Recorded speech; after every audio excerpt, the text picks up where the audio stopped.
Shalom Bapak Ibu Saudara-saudari yang dikasihi dan mengasihi Tuhan. Kita bersyukur kalau hari ini Tuhan boleh memberkati kita. Mari sebelum kita membaca dan merenungkan firman-Nya, kita berdoa. Tuhan, terima kasih, kami bersyukur untuk kasih setia-Mu di dalam hidup kami. Kalau hari ini Tuhan, kami boleh ada sebagaimana kami ada, itu semua karena berkat dan kemurahan-Mu. Sebentar kami akan membaca dan merenungkan firman-Mu. Berfirmanlah dan biarlah kami mengerti apa yang menjadi kehendak-Mu di dalam hidup kami. Kami berdoa ya Tuhan di dalam nama Tuhan Yesus Kristus. Haleluya. Amin. Ayat firman Tuhan hari ini terambil dari kitab Keluaran pasal yang ke-20 ayatnya yang ke-17. Demikian firman Tuhan, jangan mengingini rumah sesamamu, jangan mengingini istrinya, atau hambanya laki-laki, atau hambanya perempuan, atau lembunya, atau keledainya, atau apapun yang dipunyai sesamamu. Amin. Demikianlah firman Tuhan, mari kita merenungkannya. Bapak Ibu Saudara, hari ini kita masuk di dalam hukum yang ke-10 ya. Di dalam hukum perintah Allah ini mengingatkan kita tentang jangan mengingini ya. Jangan mengingini apa yang sesama kita punya atau orang lain punya. Jangan mengingini berarti juga jangan iri, begitu ya. Karena iri ya, karena mengingini itu menjadikan kita iri, begitu. Nah, kenapa hal ini penting diberikan kepada kita? Sadar tidak sadar, begitu ya. Seringkali kita itu memiliki keinginan untuk juga memiliki apa yang orang lain miliki. Ya. Masalahnya jatuhnya kepada iri, ya.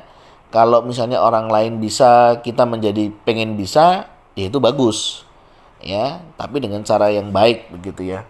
Tetapi tidak jarang keinginan itu didasari karena rasa iri. Nah, ini yang menjadi masalah sebenarnya. Ya. Mengingini sesuatu, misalnya ingin jadi lebih baik ya, ingin lebih sukses, itu tidak masalah.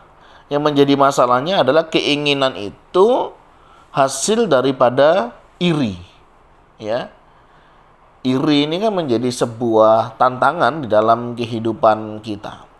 Ada niat, ya, ada motif di belakangnya yang membuat seseorang itu ingin memiliki atau mempunyainya. Misalnya, kalau di sini dikatakan jangan mengingini rumah sesamamu.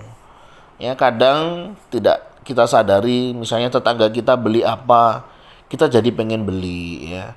Tetangga punya apa, kita juga pengen punya. Semangatnya bukan semangat lebih baik, lebih maju, tetapi karena rasa iri. Ya, kita merasa seolah-olah rendah dan orang lain lebih tinggi dan kita pengen ke sana supaya orang juga mengakui keberadaan kita. Nah, ini yang menjadi problemnya. Ada juga yang mengingini istri, ya, atau pasangan, ya. Hati-hati, ya. Ini sesuatu yang menjadi tantangan ya. Bayangkan kalau kita mengingini pasangan orang lain. Ya. Apa yang terjadi? Ya, rumah tangga akan bermasalah. Rumah tangga akan berantakan. Ya. Apalagi membanding-bandingkan dengan keluarga yang lain. Ada yang suka dibanding-bandingkan dengan orang lain? Tentunya tidak ya. Semangatnya sekali lagi ya. Mungkin kalau ingin pasangannya lebih baik, diri kita lebih baik, ya itu baik ya. Tetapi kalau didasari karena iri, ya karena ada motif, entah itu pengakuan, entah itu penerimaan, itu yang menjadi masalah ya. Baik hambanya, laki-laki atau hambanya perempuan, lembunya, keledainya, atau apapun yang dipunyai sesamamu, ini menunjukkan apa? Semangatnya berbeda, ya. Keinginannya berdasarkan iri hati, ya. Hati yang iri itu memberikan dampak yang tentunya sangat negatif. Karena dengan iri orang bisa melakukan banyak hal. Ya, ada orang itu iri ya kepada seseorang, yang dilakukan adalah merusak apa yang orang lain punya.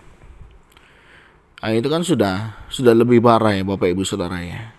Kita menginginkan orang lain punya, kita nggak punya, ya sudah sama-sama nggak punya, saya rusak punya orang lain. Ya, ini sesuatu semangat yang tidak baik. Ya, semangat untuk kita tampil, semangat untuk kita terlihat, nah itu harus hati-hati. Ya, dari iri tadi itu, dari mengingini itu tadi. Ya, orang lain sukses, kita pengen sukses, nggak masalah. Selama positif. Yang menjadi negatif adalah ketika kita tidak mau tersaingi, ya. Kalau disaingi itu merasa diri kita rendah, diri kita tidak berharga, ya. Ini yang kita perlu berhati-hati. Dalam kehidupan seringkali juga begitu. Ya, ingin menonjolkan dirinya supaya kita lebih baik dari orang lain dengan merendahkan orang lain. Itu juga kurang baik, ya. Dari hari ini kita belajar. Ketika kita tidak boleh mengingini, artinya apa? Yuk kita belajar bersyukur dengan apa yang kita punya. Sudahkah kita bersyukur akan apa yang ada kita miliki hari ini?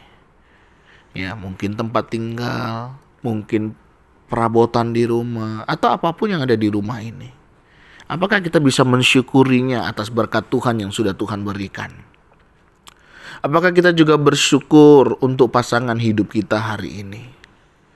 Bisakah kita mensyukuri keberadaan mereka? Apakah kita selalu membanding-bandingkan pasangan kita dengan pasangan orang lain? Yang tanpa kita tahu pergumulannya pun pasti akan selalu ada. Sudahkah hari ini kita mensyukuri akan kehadiran pasangan kita di dalam hidup kita? Apakah kita juga bisa mensyukuri atas apa yang kita miliki? Harta kekayaan yang kita punya hari ini. Atau apakah kita selalu merasa kurang dan melihat orang lain lebih baik? Ada istilah di Semarang itu uang sinawang. Apa yang kita lihat belum tentu demikian yang sebenarnya. Hati-hati Bapak Ibu Saudara ya. Mari kita belajar mensyukuri dengan apa yang kita punya. Pekerjaan yang kita punya. Ya, boleh melihat pekerjaan orang lain. Tetapi jangan sampai kita menyesali dengan apa yang hari ini kita kerjakan. Padahal kita sudah diberikan oleh Tuhan yang terbaik di dalam hidup kita. Sehingga akhirnya apa? Kita tidak bisa menikmati setiap apa yang Tuhan berikan. Apakah itu pekerjaan, apakah itu relasi, apakah itu pelayanan yang Tuhan percayakan. Percayalah apa yang Tuhan berikan dalam hidup kita pasti yang terbaik. Hati-hati dengan iri hati. Karena di sana akan ada kebencian, ada rasa dendam, ada rasa kepahitan yang bisa muncul. Dan ini akan merusak kehidupan kita. Terlebih relasi kita dengan Tuhan. Bapak Ibu Saudara, sekali lagi kita diingatkan bagaimana kita menjalani kehidupan sebagai orang percaya. Belajar mencukupkan diri. Belajar untuk bersyukur atas apa yang sudah Tuhan berikan. Jangan iri, karena Tuhan sudah memberi yang terbaik di dalam hidup kita. Apakah itu keluarga, pasangan, anak, orang tua, harta milik yang hari ini Tuhan percayakan, dan semua yang ada. Semua adalah berkat dan kemurahan daripada Tuhan. Mari belajar mengucap syukur. Tuhan, terima kasih. Kami bersyukur atas apa yang Engkau berikan dalam hidup kami. Baik pasangan kami, orang tua kami, keluarga kami, anak-anak kami, saudara-saudara kami, apa yang hari ini ada pada kami. Terima kasih Tuhan, Engkau sudah memberi yang terbaik dalam hidup kami. Ampuni kalau kami memiliki rasa iri terhadap orang lain. Ajar kami mensyukuri apa yang sudah Engkau berikan. Ajar kami melihat bahwa porsi yang Tuhan berikan kepada kami itu cukup. Sehingga kami boleh senantiasa bersyukur atas apa yang Tuhan kerjakan.